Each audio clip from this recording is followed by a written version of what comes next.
Hello and welcome to Akshu's Kitchen. Today we will see how to prepare chicken dopiaza, for which we will need the following ingredients to serve approximately 2 people.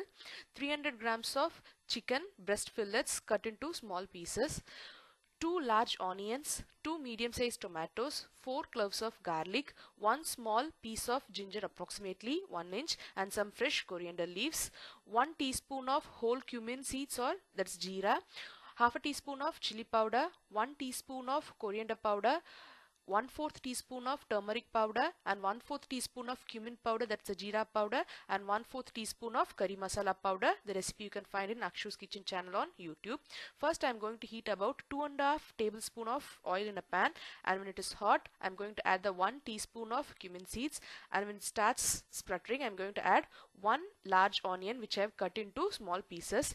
Actually we will need 2 onions for this recipe. Out of these 2 onions I have added only 1 onion here. The one other onion I have reserved it for later use. And once the onions is soft, I am going to add the ginger and garlic which I have crushed into a fine paste, and again saute it for a minute or two until it loses the raw flavor, and then add the 2 medium-sized tomatoes which I have cut into small pieces, and again saute it for a minute until the tomatoes become soft and cooked. So then I'm going to add all the spices, the chili powder, coriander powder, turmeric powder, cumin powder, curry masala powder. Give it a quick mix about 4 to 5 seconds and immediately add the chicken pieces. The spices should get fried for a couple of seconds. At the same time it should not get burnt. That's the reason I'm acting very fast. After adding the spices you should immediately add the chicken and fry it for about a couple of minutes until the chicken loses the pink color and start turning white. At that stage add about half a cup of water and give it a good mix.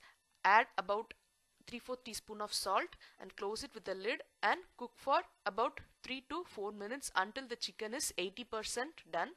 So now you can see the chicken has started to become tender. At the same time it's not completely cooked, it's 80% done, and the curry has thickened. At this stage I am going to add the second onion which I have cut into cube size. So the reason why I am adding the onions at the later stages, we want the onions to be little crispy at the end. So if you add it initially it will become very soft and get vanished with the other onions. So that's the reason I am adding it at a later stage. So again this onion should get a little cooked and soft. So add another half cup of water and let it come to a boil for about 2 minutes, and now the chicken is completely cooked, the onions are soft. Finally throw in the coriander leaves and chicken dopiaza is ready. If you want a dry gravy then add just 2 tablespoons of water for the onions to get cooked. This goes well with rice, chapati, idli, dosa. Try it and you'll really like it. Thank you for watching Akshu's Kitchen.